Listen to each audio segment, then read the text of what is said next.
Bueno, hola amigos de Cuarentena Social, bienvenidos a este nuevo programa. Tenemos un gran invitado y ahí lo va a presentar nuestro amigo Hernán Calderón. Pero estamos a pocos días ya del plebiscito, del día 25. Está bien agitadas las aguas. Mañana es 18 de octubre y se está trabajando o se está convocando a una gran manifestación ahí en la Plaza Dignidad. Esperamos que los infiltrados y los agitadores de siempre no hagan desmanes, es difícil. Estamos preocupados de la violencia que ha habido hasta el momento, no solamente de carabineros, sino que también del reclamo de muchos vecinos con respecto a la destrucción de semáforos y qué sé yo. Ojalá que esta manifestación de hoy día que sea masiva, pero que obviamente no caigamos en las imágenes de violencia y de destrucción que lamentablemente atentan contra el plebiscito del día 25. Creemos que es importante que los poderosos obviamente tienen los medios para infiltrar a los movimientos sociales y creo que está pasando, ya hay comprobaciones al respecto ahí en Peñalolén, con un carabinero que estaba incitando a asaltar un cuartel, y así han habido varios casos en todo el país. Pero nosotros estamos muy preocupados, creemos que lo más importante es votar para votar y lo hemos venido manifestando desde el primer programa en la cual empezamos cuarentena social, así que hacemos un llamado a los ciudadanos a participar de este proceso constituyente y a participar en las elecciones del próximo 25 de octubre. Creemos que es importante la reacción de la gente. Y también ahora quiero saludar darle la bienvenida a Hernán Calderón, que ha jubilado hace pocos días atrás, ¿ya? Así que le damos la bienvenida. Él jubiló por el IPS, así que está mucho mejor que los de la AFP. Esperamos con Luchito y con la María Paz que obviamente se celebre esa jubilación una vez que pase la pandemia, ¿ya? Así que le damos la bienvenida también a Hernán Calderón y este nuevo jubilado de aquí de Cuarentena Social. Adelante, Hernán. Gracias, Ernesto. Yo primero saludar a nuestro invitado. Es un invitado realmente de lujo para nosotros, constitucionalista, abogado, profesor de la universidad. Tengo entendido que está el Alberto Hurtado ahora, claro, profesor de Derecho, y tiene toda una trayectoria eh, en cuanto a buscar una nueva constitución. Fue parte de la comisión que formó la presidenta Bachelet para presentar el proyecto de nueva reforma constitucional. Ya ha estado editado un libro que esperamos que nos comente cuáles son las 7 medidas que él Muy considera. bien. ¿Eh? Y bueno, yo creo que es un tremendo invitado. Pero yo quería hacer algún comentario antes de partir con nuestro invitado sobre lo que está sucediendo hoy día. Hoy día tenemos que en octubre, ahora, octubre termina el beneficio del IFE, el ingreso familiar de emergencia. Y por lo tanto, las personas que estaban recibiendo este beneficio a partir del último pago viene en octubre van a quedar sin ese ingreso que estaban recibiendo las familias de menores recursos. Esto hace de que la situación se siga agravando para el bolsillo de los ciudadanos y de las personas que tienen más necesidades. Y por lo tanto es urgente que se tomen medidas para que haya algún otro beneficio, principalmente un beneficio más universal, de tal manera de que puedan enfrentar los próximos meses ante la crisis económica que tenemos. Ha surgido hoy día y está en trámite este nuevo retiro del 10%, lo cual es, digámoslo con todas sus letras, ante la ineficiencia del gobierno y a la falta de beneficios que entregue directamente a las personas, cual la mayoría fueron todos condicionados a ciertas condiciones y requerimientos que debían reunir las personas, no han tenido el alcance que todos esperábamos. Y al final, las personas y los trabajadores han tenido que recurrir a sus propios fondos para poder solventar esta crisis sanitaria que tenemos hoy día, tanto para los trabajadores con la ley de protección del empleo, que al final lo que único que hizo fue sacar los recursos que tenían en casos de cesantía, y los trabajadores van a quedar sin la protección en caso de que queden sin trabajo. Esa es una situación donde los trabajadores absolvieron la crisis, la crisis económica y ante la falta de ingresos en los primeros meses. Posteriormente surge el retiro del 10%, lo cual fue un alivio tremendo para las familias. Muchas destinaron esos recursos a pagar deuda. Hubo un dato que no es menor, más de 500.000 personas destinaron sus recursos a ponerse al día en las deudas que tenían pendientes, lo cual fue verdaderamente sorprendente. Bueno, y hoy día estamos en esta tramitación de este segundo retiro del 10%. Yo creo que tal como el discurso lo ha dicho permanentemente, de que los recursos pertenecen a las personas, es legítimo que hoy día más del 80% de las personas está de acuerdo de hacer un segundo retiro. Creo de que el gobierno no puede condicionarlo a que estos recursos que se retiren sean solamente para poder utilizarse en caso que quieran adquirir una vivienda. Creo que esa no es la emergencia de hoy día. La emergencia de hoy día es la alimentación.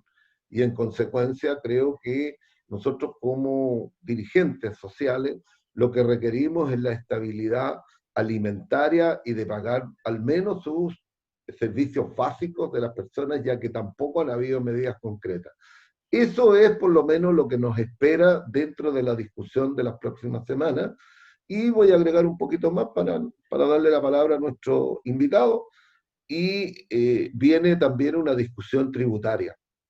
Y realmente aquí dentro de nuestro programa han habido propuestas que realmente son beneficiosas para las personas, como por ejemplo la propuesta que nos hizo y que puso en la mesa nuestro amigo Ricardo Ormazábal, en el cual dice de que debiera garantizársele una pensión básica solidaria universal para todos los chilenos cuando cumplan su edad de pensionarse.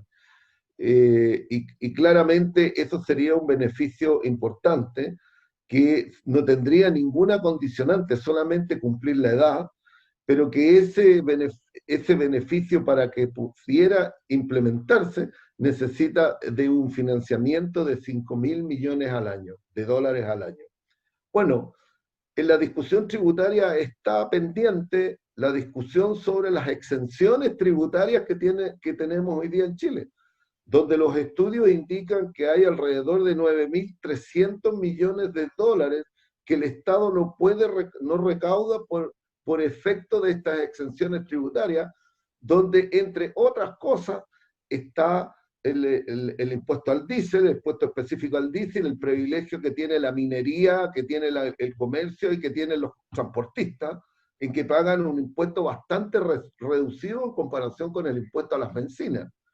El segundo tema que también va a estar en discusión y que creo que es importante que nosotros sepamos es la renta presunta, que es un sistema de pago de tributos, de impuestos, que estaba destinado precisamente para las actividades que eran difíciles de fiscalizar.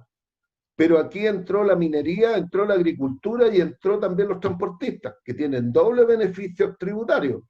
Bueno, y en se pueden recaudar mucho dinero, muchos millones de dólares, cientos de millones de dólares que no se pagan por exenciones tributarias, por tenerle estos privilegios a estos sectores de la industria o de personas incluso. Pero también uno dice, ¿será posible que no se pueda fiscalizar a una empresa que tiene 5.000 buses, por ejemplo?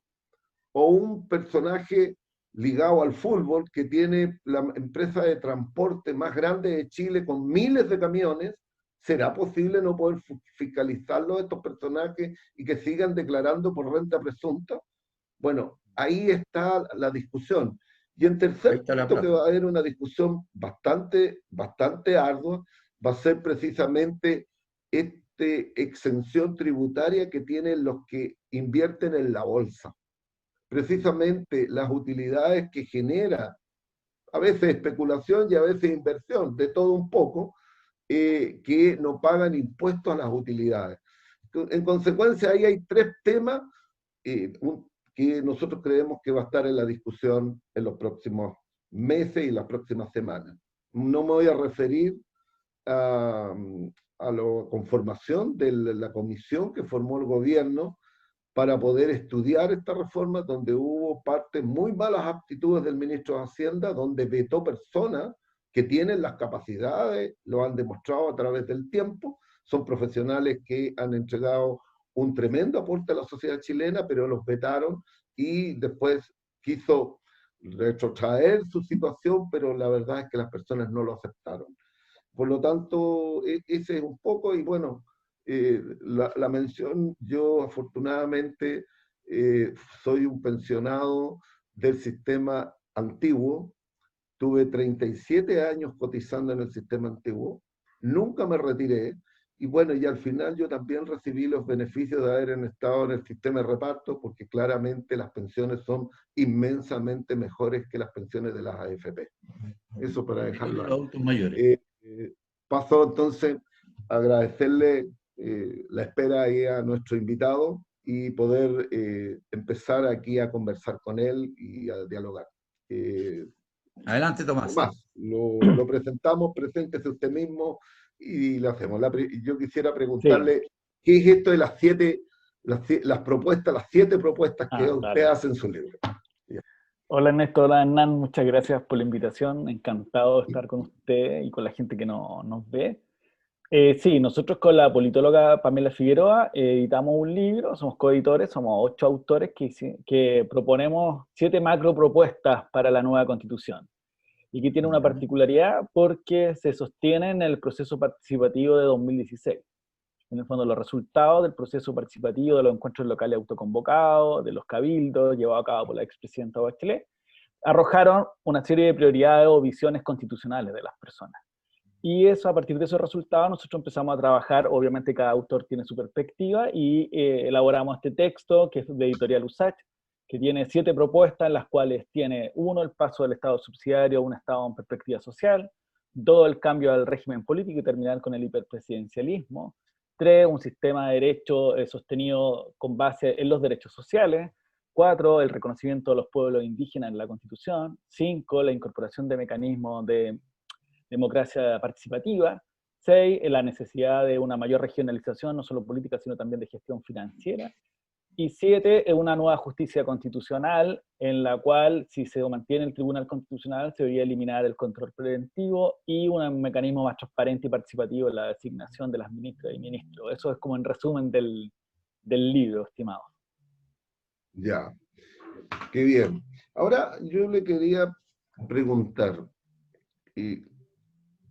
usted como constitucionalista, experto en el tema, ¿cuál cree deber ser un sistema de gobierno que sea diferente al que tenemos hoy día, donde tenemos un presidencialismo exacerbado, Sí. donde la verdad que las posibilidades de que el Congreso pueda tener una participación más activa, donde el presidente tiene veto, donde tiene exclusividad, puede ponerle urgencia, suburgencia a los proyectos que envía, o puede vetar lo que pueda resultar de la discusión parlamentaria? Este sería un sistema parlamentario, semipresidencial. ¿Cuál es el modelo debiera ser el adecuado para nosotros, tomando en cuenta nuestra idiosincrasia? Nosotros, Sí. la mayor parte de nuestra historia ha sido un gobierno sumamente presidencialista. En algunas ocasiones han habido algunos cambios, pero no han tenido éxito tampoco. Han habido intentos en la historia donde la forma de gobernarnos ha sido diferente, donde el presidente no ha tenido tantas facultades como las tiene hoy día, pero tampoco ha sido exitoso.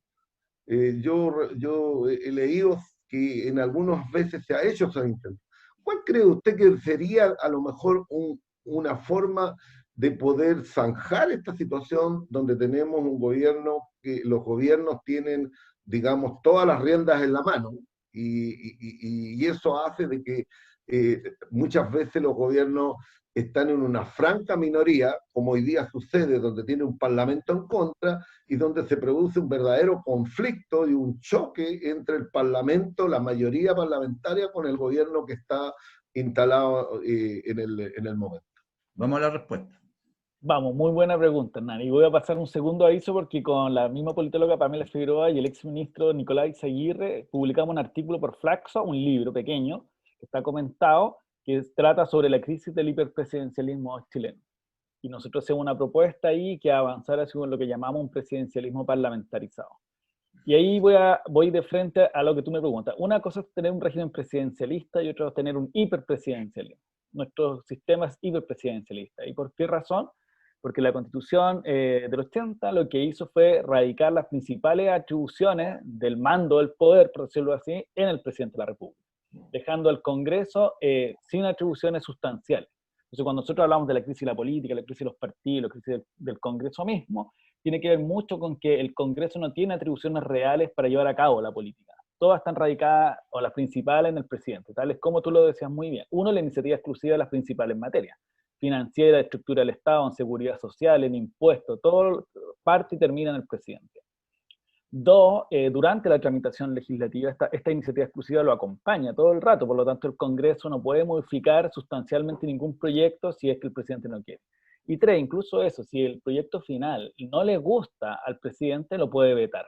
Y ahí tiene una particularidad, porque hace subir todos los quórums, porque si una ley es de ley simple, si el presidente veta, sube a 2/3, todo sube a 2/3. Por lo tanto, el Congreso, para insistir, siempre va a tener que crear un supra quórum para poder tratar de mantener su voluntad. Y eso nos lleva, por lo tanto, a que el presidencialismo chileno sea un hiperpresidencialismo, porque en realidad la voluntad del presidente es la que se trata de imponer, y en el caso de que tenga, como tú lo decías muy bien, tenga una minoría en el Congreso, que es lo que está pasando acá, se produce un fenómeno de traba y bloqueo en el sistema. Porque en el fondo el presidente Piñera tiene doble minoría, tiene en el Senado y tiene en la Cámara de Diputados. Pero su agenda, él no ha tenido la capacidad de gestión política para flexibilizar su agenda y lograr mayoría. Y por lo tanto se produce esta traba y bloqueo porque el Congreso, como no tiene funciones, recuerden ustedes que el retiro del 10% se hace por reforma constitucional porque los parlamentarios no tienen iniciativa en materia de seguridad social. La regla general hubiese sido que presentaran un proyecto que se discuta a favor o en contra y después se termina de tramitación. Como eso, el presidente no quiso avanzar en ese tema, y en todo el tema de seguridad social es de iniciativa exclusiva de él. Acuérdense que la reforma de pensiones está trabada por eso. Y eso nos muestra palpablemente esta idea del hiperpresidencialismo. Por lo tanto, hay que cambiarlo. La pregunta es hacia dónde, y Hernán lo preguntaba directamente. Lo que pasa es que hay que tomar una decisión bien particular, dos, creo yo. Una, que tiene que ver con que cualquier sistema político estable, las democracias modernas, tienen sistemas de partidos fuertes, tienen partidos políticos fuertes. Y nosotros tenemos un congreso de liderazgo individualista, es decir, uno a uno. Si ustedes se fijan, las negociaciones son con cada parlamentario en particular. No es que tú negocies con una bancada, con un partido, no. Uno a uno se sientan los ministros de la CEPRE o del Interior a negociar parlamentaria uno a uno. Eso es un defecto del sistema. Por lo tanto, cualquiera sea la decisión, hay que fortalecer los partidos políticos, pero al mismo tiempo, hoy día, por un tema de relegitimación del sistema de la crisis de la representación, se tiene que conciliar necesariamente con instrumentos de participación pública. Creo que esa es la nueva forma de mirar el régimen político, que hay una relación ejecutivo-legislativo, pero también con incorporación de mecanismos de participación ciudadana. Es decir, no es posible que el Congreso esté aislado, lejos de la ciudadanía, tramitando proyectos. Entonces hay mecanismos como la iniciativa popular de ley, el revocatorio de leyes, o los plebiscitos de las principales normas, reformas constitucionales relevantes se deberían plebiscitar. En el fondo, incorporar mecanismos para oxigenar el sistema político. Y ahí, con esos dos elementos, nosotros hacemos una propuesta que va a avanzar lo que se llama un presidencialismo parlamentarizado. ¿Qué significa eso? Reconociendo la tradición presidencialista, pero alejándonos del hiperpresidencialismo, se busca incorporar mayor colaboración entre presidente y Congreso a través de una serie de dispositivos. Por ejemplo, que es una cuestión que inicialmente puede ser discutible, pero quiero explicarla bien. junto con los mecanismos de democracia directa, el presidente necesita iniciar su mandato con una mayoría y después mantenerla. Si no, porque hoy día lo que pasa es que el sistema presidencial desequilibra la mayoría del presidente con la mayoría del Congreso. No necesariamente coinciden. Recuerden que los gobiernos de la concertación, gran parte de sus proyectos que no se pudieron llevar a cabo era porque tenía minoría en una de las cámaras. Recuerden el auge del presidente Lago, el GES, que se cae, el Fondo de Compensación Solidaria, en el Senado, porque como no tenía mayoría ahí, le exigen bajarlo políticamente porque lo consideraban inconstitucional, y por lo tanto, para que la reforma viera la luz, se tiene que negociar parte de esa reforma. Por lo tanto, lo que hay que considerar es que el presidente tenga mayoría en un comienzo y pueda lograr mayoría durante su mandato. Eso es clave. Y por lo tanto es necesario incorporar mecanismos de colaboración, tales como nosotros proponemos, por ejemplo, que junto con los mecanismos de democracia directa, se pueda volver o pensar volver a la segunda vuelta en el Congreso para efectos de que tenga una mayoría política el presidente en su inicio. Pero no solamente tomar la mayoría, la segunda vuelta en el Congreso, sin mecanismo de democracia directa, porque si no estaríamos elitizando y por lo tanto presidencializando el sistema. Pero luego, durante su mandato, el presidente puede perder la mayoría. Y ahí hay un mecanismo que existe en algunos sistemas presidenciales, como el uruguayo, en que se puede disolver el Congreso, y después, porque el presidente pierde su mayoría, pero el nuevo Congreso puede censurar al presidente. Es decir, para mantener la mayoría, porque es necesario, para poder tener gobiernos de mayoría, es necesario tener mayoría. Para mantener la mayoría y el presidente fuera perdiendo su mayoría, nosotros proponemos que pueda disolver el Congreso, pero si este Congreso nuevo es también contrario al presidente, el presidente ya tendría dos minorías. Tendría en el primer Congreso y en el segundo. Y solo en ese evento el Congreso pudiese censurar al presidente y su gabinete y convocar una nueva elección. Es decir, ¿qué quiero decir con esto? Son mecanismos que van en un sistema que permiten que el presidente cuente con mayoría, que sea responsable, que los parlamentarios sean responsables en el gobierno. También proponemos que los parlamentarias puedan asumir cargos de gobierno sin renunciar, para llevar la agenda del gobierno al Congreso y viceversa, para llevar la agenda del Congreso también al gobierno. Pero vuelvo a insistir en un punto que nosotros llamamos nueva fórmula, que es que todo esto es posible, o solamente será posible tener un sistema así, si avanzamos en oxigenar la democracia a través de instrumentos de participación pública, es decir, ya sean las políticas públicas del gobierno o en la relación que hay con el Congreso. Por ejemplo, el mismo caso uruguayo tiene un mecanismo que se llama revocatorio de ley, que tú tienes un plazo de 1 año después que sale una ley para sumar firmas para que se convoque un referéndum. Y en realidad se ocupa muy poco. Lo que pasa es que lo que ha ocurrido es que el Congreso, para evitar que le revoquen las leyes, incorporan tempranamente a la ciudadanía en la discusión legislativa. Y por lo tanto se produce una confluencia bastante virtuosa entre Congreso y ciudadanía. También, perdona, sí. Bien. Y ahí nosotros también proponemos un Congreso unicameral, a menos que la descentralización sea más profunda y que justifique una segunda cámara más bien de representación geográfica, porque hoy día las dos cámaras hacen lo mismo. Si los que han seguido un proyecto de ley saben que se repite exactamente el mismo procedimiento en Cámara de Senado y Cámara de Diputados, y por lo tanto dobla el tiempo y dobla y falta de eficacia del sistema del Congreso al final. Entonces hay que mejorar la representación, mejorar la participación y también mejorar la eficacia, es decir, que los resultados del Congreso sean más rápidos y que tengan mejores resultados para la ciudadanía. Eso en general. Ahora, lo otro ya es discutir avanzar es un parlamentarismo o un semipresidencialismo, pero en todos los casos requiere fortalecer al sistema de partido, que hoy día está muy, muy debilitado, básicamente y consecuencia del influenciamiento ilegal y la crisis de los partidos que se vivió el 2015. Recordaremos que esto estaba en el suelo, en el fondo. Es la peor crisis que ha vivido el sistema de partidos chilenos, yo creo, desde la vuelta a la democracia. Tomás, sí. Yo quiero hacerte una pregunta también. Dale. Mañana, este 18, se cumple 1 año del estallido social. Sí. Hay diferentes movilizaciones, no solamente en la Plaza Dignidad, que va a ser resguardada por más de 25.000 efectivos, dicen algunas noticias.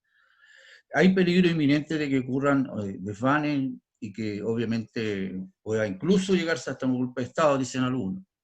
Entonces, yo creo que la situación política que estamos viviendo, donde la clase política está desprestigiada, y la juventud y las organizaciones sociales están inquietas por lo que está ocurriendo, fundamentalmente lo que va a venir después del día 25, lo que es la elección de los constituyentes. ¿Cuál es tu opinión respecto, primero que nada, hasta el momento político que estamos viviendo hoy día, ¿ya? Sí. Con los peligros correspondientes? A ver, una preguntaza. De partida estamos viviendo un sistema en una crisis total del sistema presidencial. Lo voy a decir institucionalmente primero. Tenemos un gobierno débil, un presidente débil, que no ha podido gestionar ni las demandas sociales ni la demanda política. Recuerden ustedes que el Acuerdo por la Paz y la nueva Constitución lo gestiona el Congreso.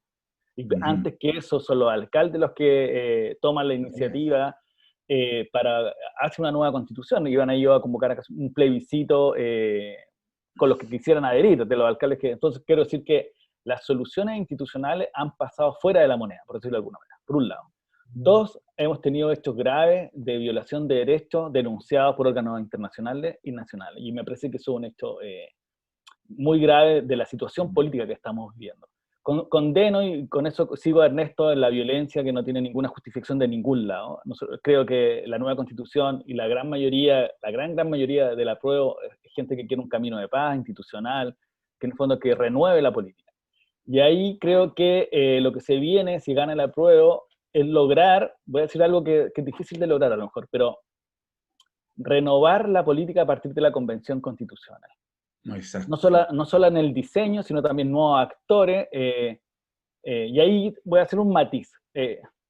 Ojalá los partidos tengan la voluntad e inteligencia de llevar buenos candidatas y candidatos, ojalá dentro del mundo social o político, pero renovado, en el sentido nuevo liderazgo, y los independientes ojalá tengan representación, pero ahí hago una distinción. Yo creo que los independientes que representen visiones constitucionales, visiones políticas amplias. Porque el independiente de por sí es una persona que no simplemente no está en el mundo de los partidos, pero me refiero a independientes que tengan una mirada de la Constitución y que quieran aportar a ese cambio de Chile. O sea, eso me parece que es la clave. Si nosotros tratamos de encauzar, de avanzar hacia una convención que tuviera esta mixtura entre partidos más renovados, liderazgos más renovados, si tuviéramos los mismos de siempre, claramente tendríamos un problema grave ahí. Y independientes con visiones constitucionales más amplias, no solo intereses puntuales, que están muy bien. Y eso yo lo ligaría a un elemento que es indispensable. Todo cambio constitucional requiere un acuerdo político, pero también mucha legitimidad social. Por lo tanto, si la convención, ya sea mixta o 100% electa, se empieza a elitizar y a alejar de la ciudadanía, es muy difícil. Por lo tanto, hay que incorporar mecanismos de participación durante la convención. Me parece que eso es como un escenario más institucional, por decirlo así, pero estamos en una situación muy compleja. Ojalá que mañana los hechos de violencia sean muy aislados, ojalá que las personas que concurren regularmente a las marchas, que son en su gran mayoría pacíficas, puedan imponer la voluntad de paz, por decirlo de alguna manera, de pacificidad.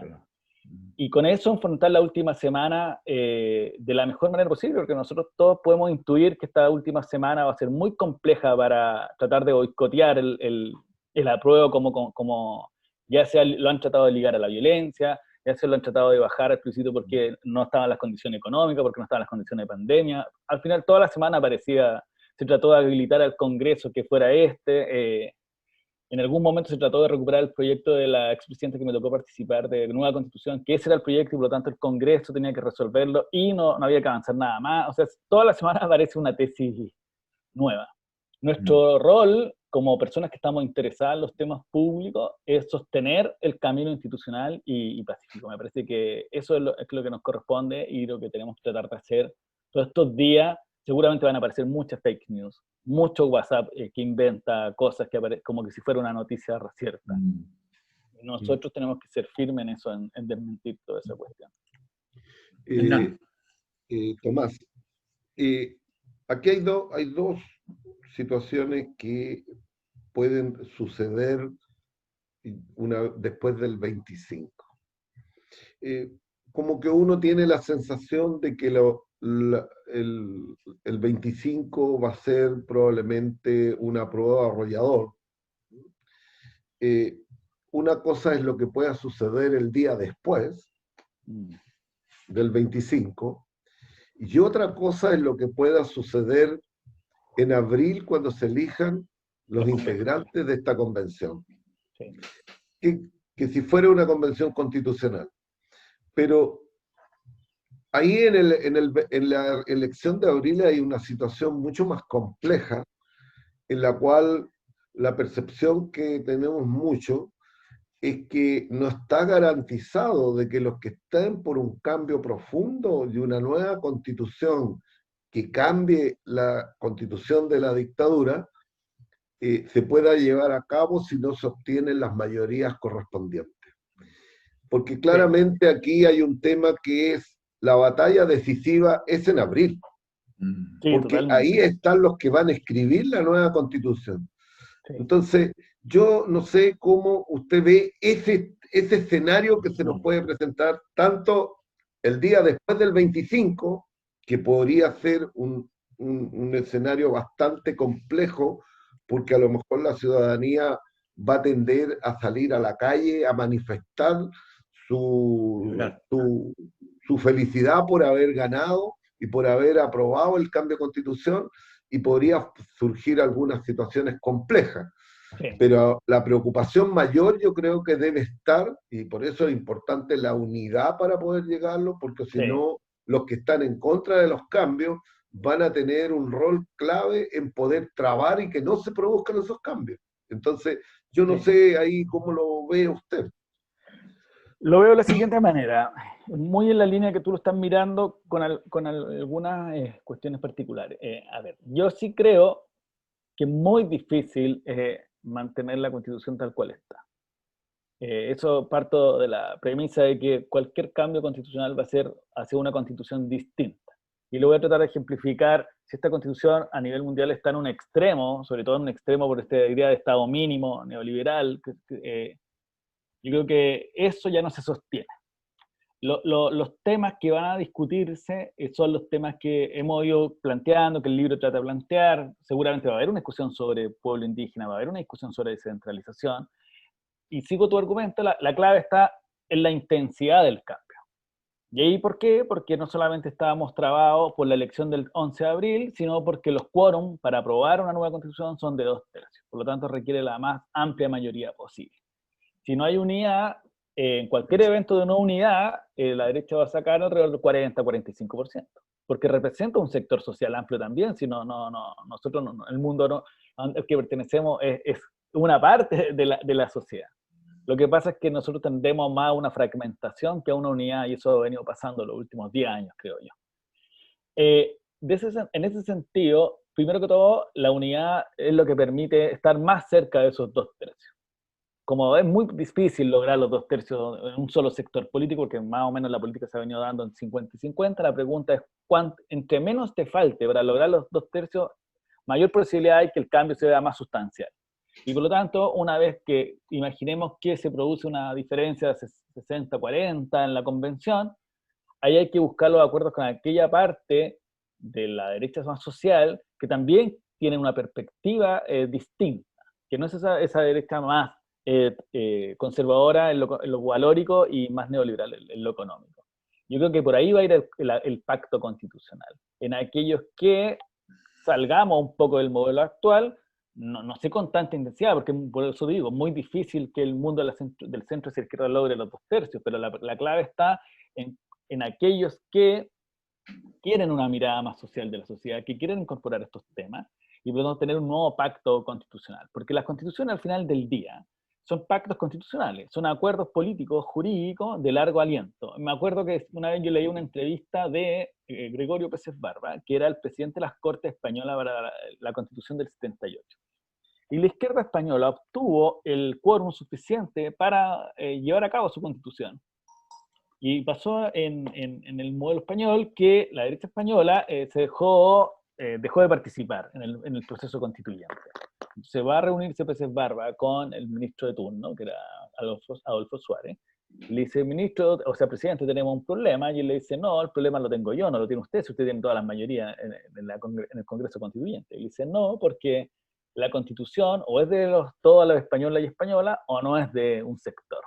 Y ese es un desafío constitucional, porque entre más amplios son los acuerdos, más perdurables son las constituciones. Y entre menos, como esta constitución, pues como fue tan cerrada, no hubo acuerdo, por eso que la llevamos discutiendo 40 años.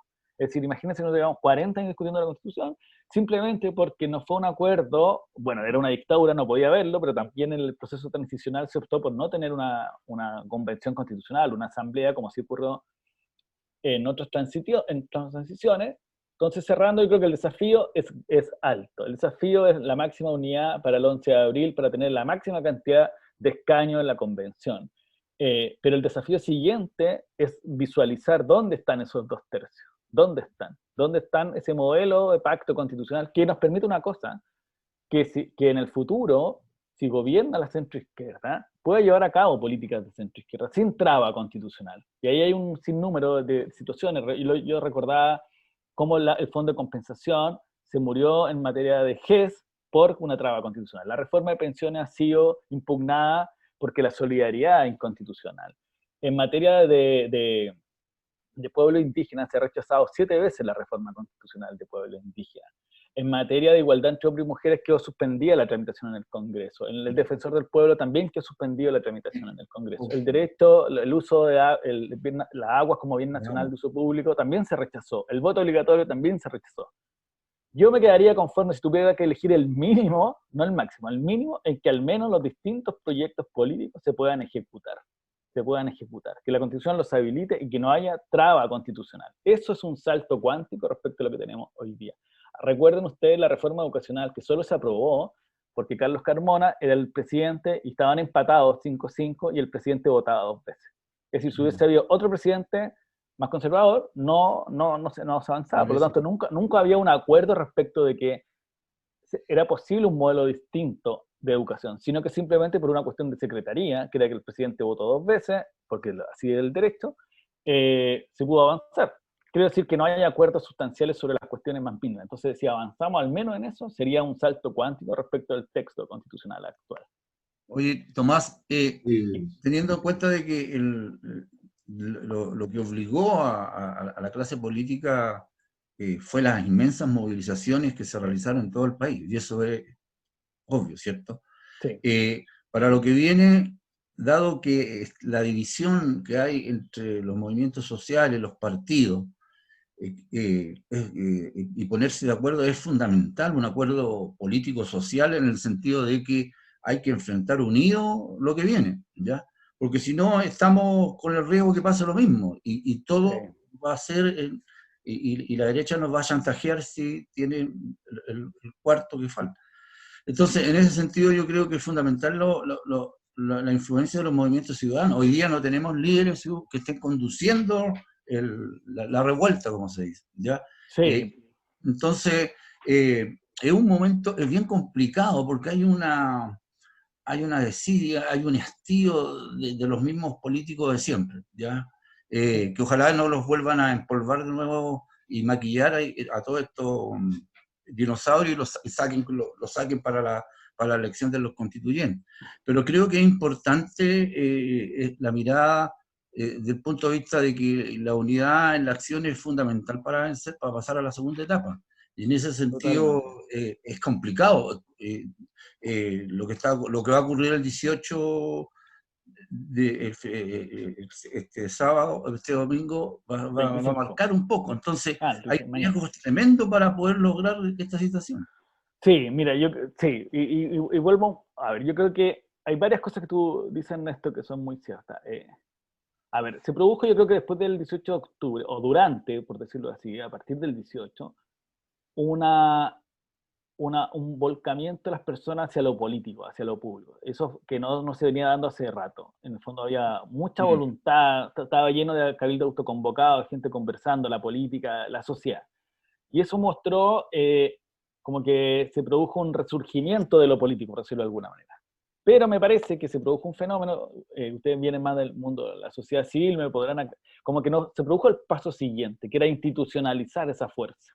Entonces se trataron de armar partidos políticos que ninguno se pudo armar después del 18 de octubre, ninguno. Entonces me llamó mucho la atención porque venía una fuerza muy, o sea, si los partidos estaban muy abajo, esto pasó por encima completamente.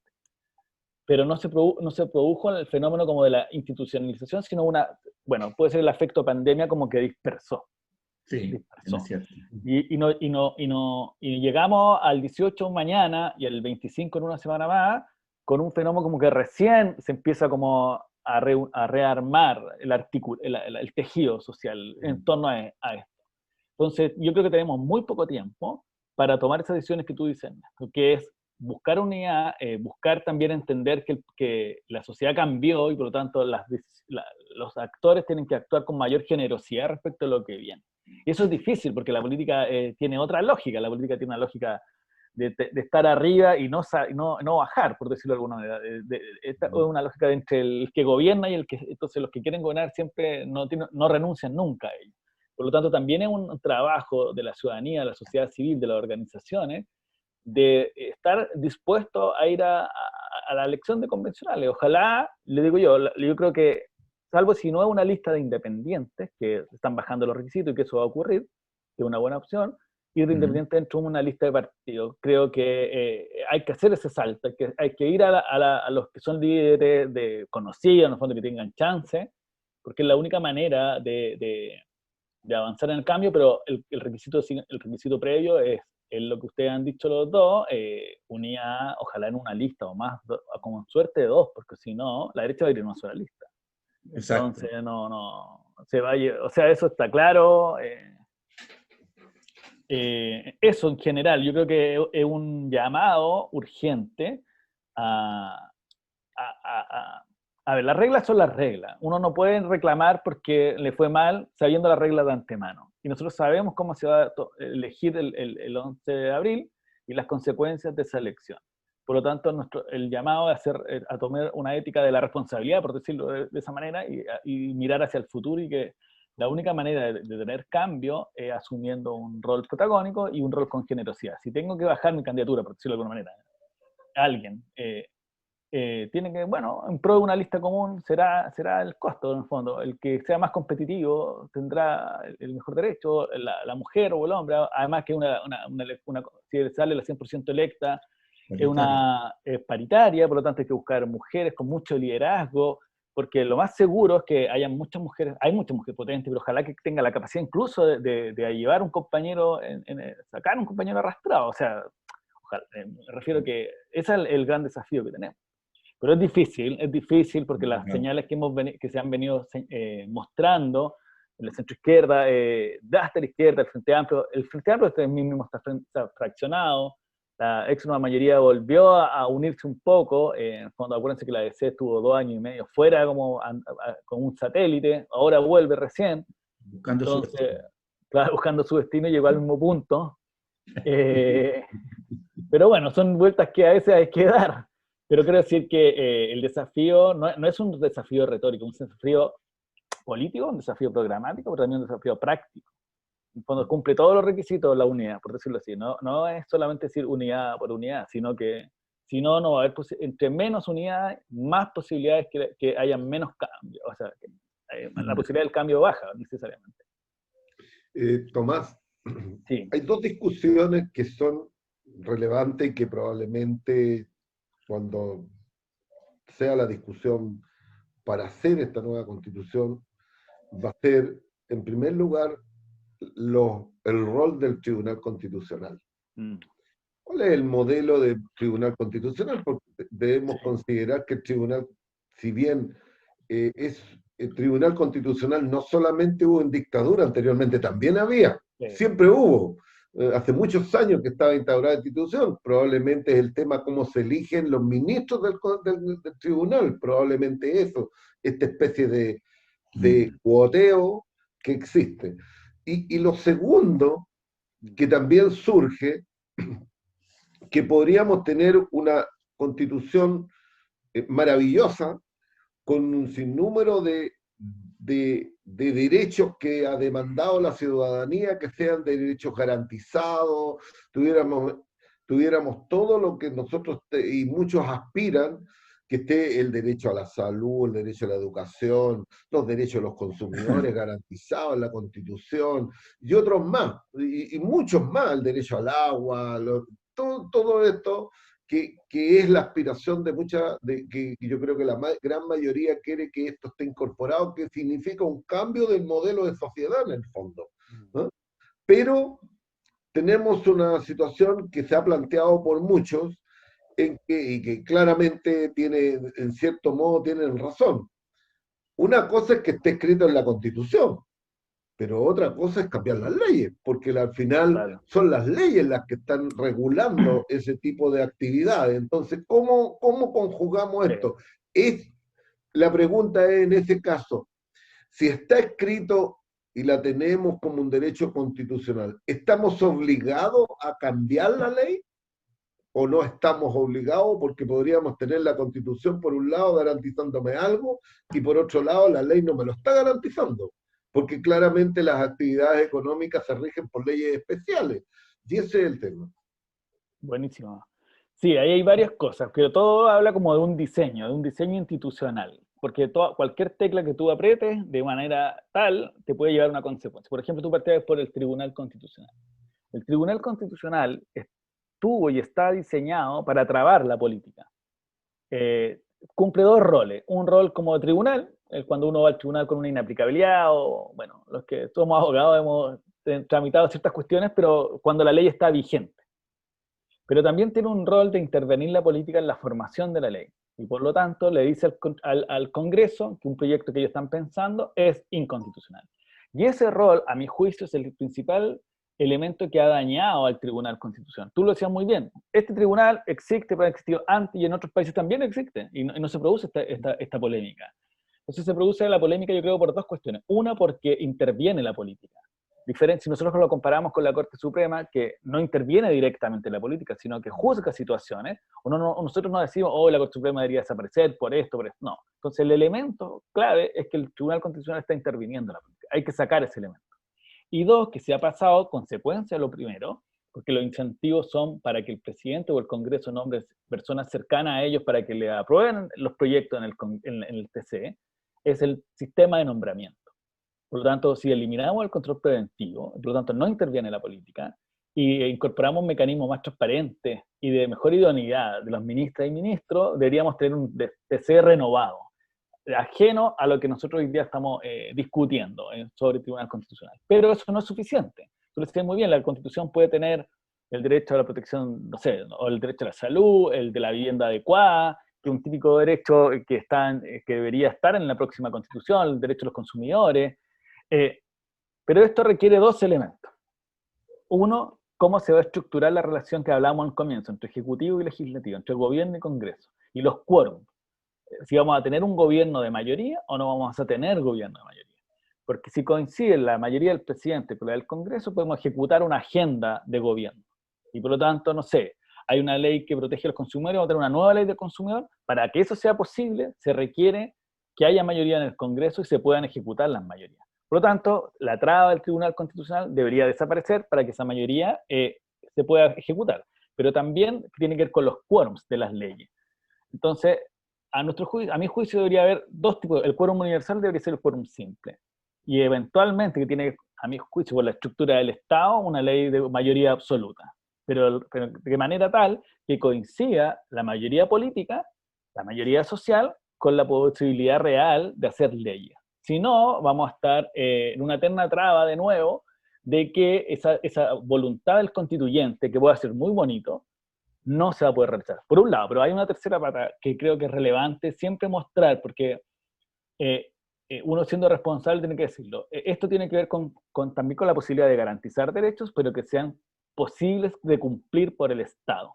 Y esto lleva una palabra que es la responsabilidad fiscal. Es decir, nosotros tenemos derecho a que se ejecuten políticas progresivas, que progresivamente, por lo tanto, se vayan cumpliendo nuestras aspiraciones que están consagradas en derecho, pero que también no podemos pensar que esto se ejecute de una manera de un desborde financiero. Entonces se tiene que ecualizar todos esos elementos para tener nueva constitución que diga lo que tenga que decir, pero además que se pueda ejecutar y que se pueda hacer real. Ahora bien, las constituciones, y aquí cierro, perdón, cuando se dicte, si es que tuviéramos una nueva constitución, esto no va a pasar el otro día, es un proceso largo, porque al final la constitución es un camino a seguir, un mandato que tú tienes que cumplir.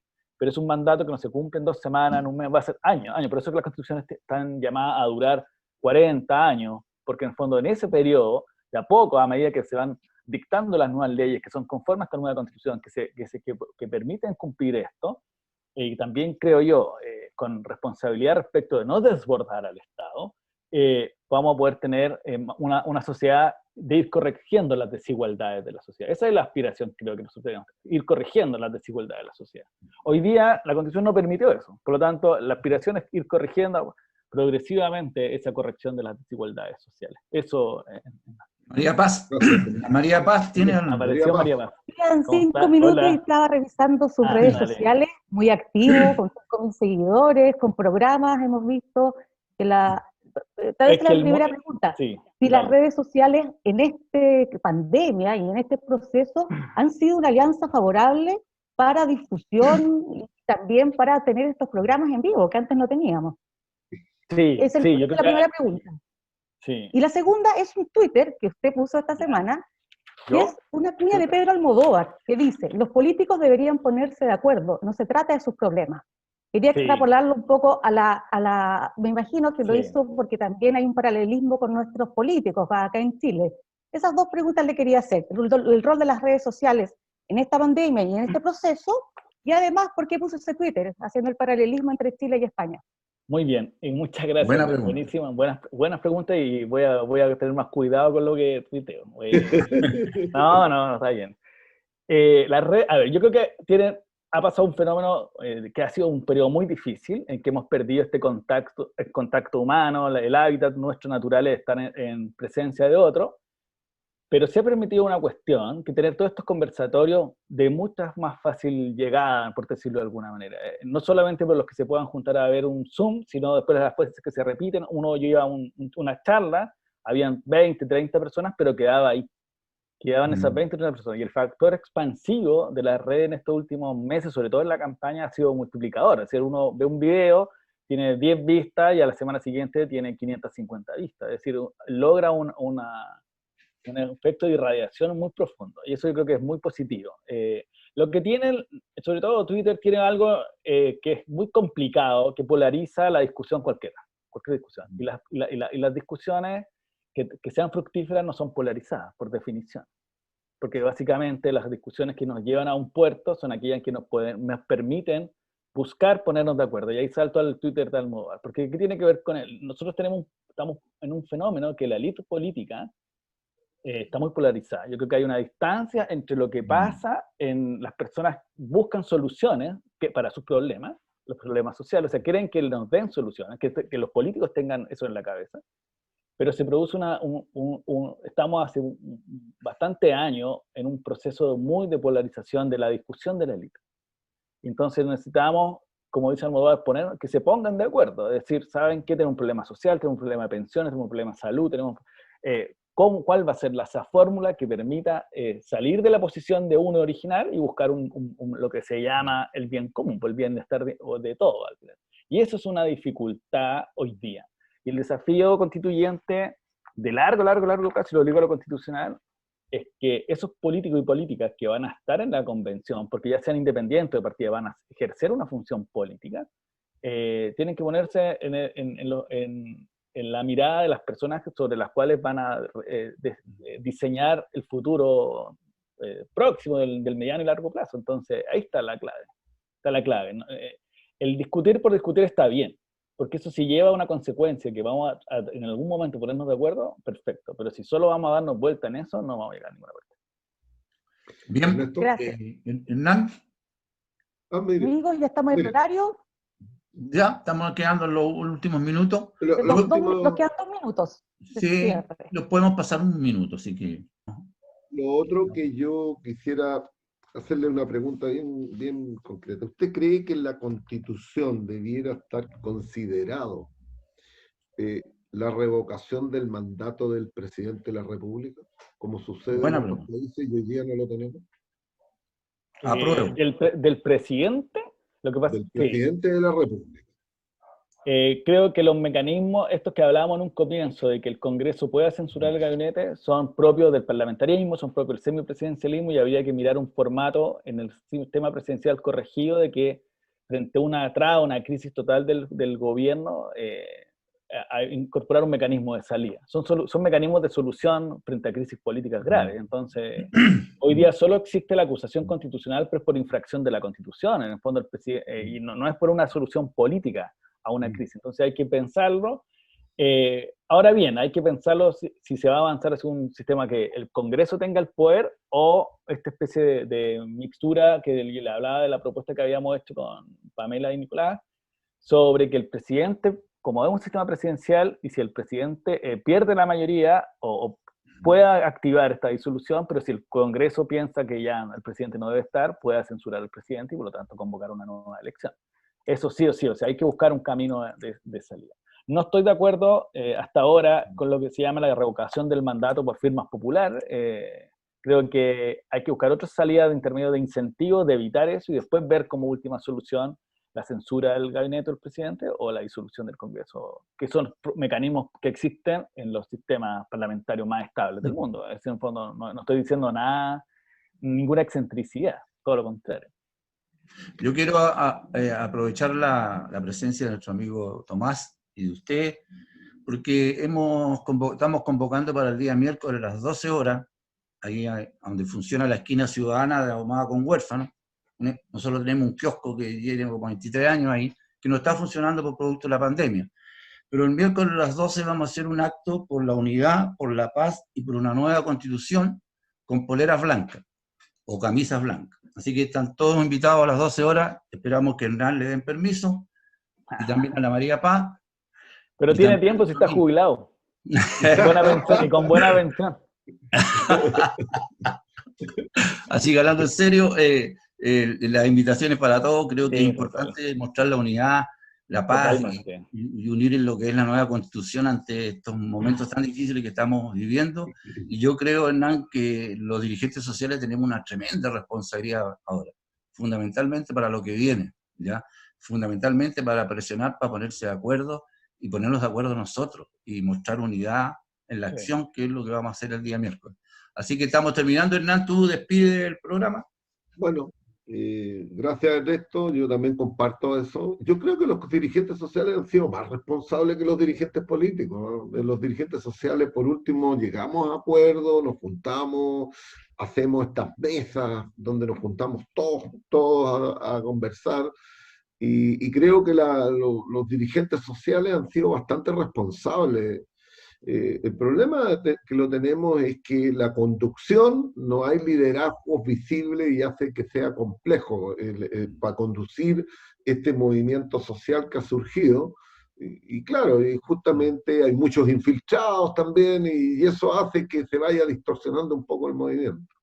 Pero bueno, son cosas que hay que irlas resolviendo como país, como dirigentes, como sociedad al final, que es el grave problema que tenemos hoy día.